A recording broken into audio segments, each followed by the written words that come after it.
Hello and welcome to Akshu's Kitchen. Today we'll see how to prepare chicken Mughalai, for which we will need the following ingredients to serve approximately 2 to 3 people.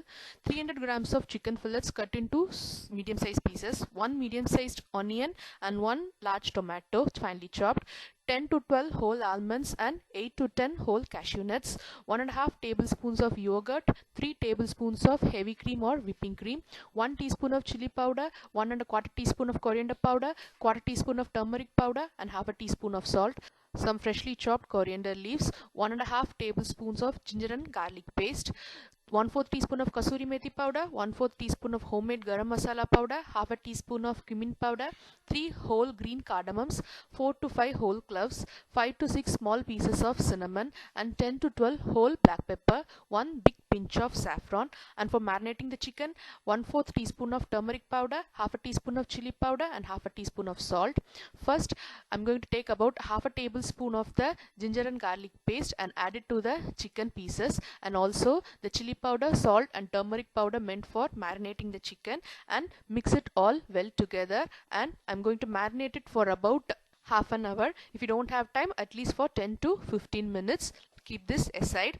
Let it marinate well. Next, to the cashew nuts and almonds, I am going to add about a cup of hot water so that it gets soaked well, and you will be able to peel off the skin of the almonds very easily. And once you peel all the almonds, I'm going to drain the water away, and I'm going to transfer the cashew nuts and the peeled almonds to a mixer or blender, and I'm going to grind it into a fine paste using about 3 tablespoons of water, and keep it also ready. Next, in a pan, I'm going to add about 2 tablespoons of oil, and when it is hot, I'm going to add the marinated chicken pieces to this, and I'm going to fry it until the pink color of the chicken turns into pale white and it becomes light golden in color. Turn it on both sides and make sure you cook it on medium flame and obtain this texture. And once you get the golden color, I'm going to take it out from the oil and keep this aside ready. Next, in the same remaining oil, I'm going to add the whole spices, the cardamom, cloves, cinnamon, whole pepper, black pepper, and give it a fry for about a couple of seconds. And then I'm going to add the 1 medium sized onion which I have finely chopped, and saute it for a minute or two until it becomes light golden in color and turns soft in texture.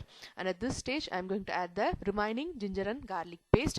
Give it a mix for another minute so that it loses all the raw flavor, and then it's time to add the 1 large tomato finely chopped, and I'm going to cook this until the tomatoes become soft and shrinks well and the oil starts oozing out of the mixture. It will take another a minute or a two. So once you obtain this consistency, I'm going to add the other ingredients one by one. First, the spices, chili powder, coriander powder, turmeric powder and the salt.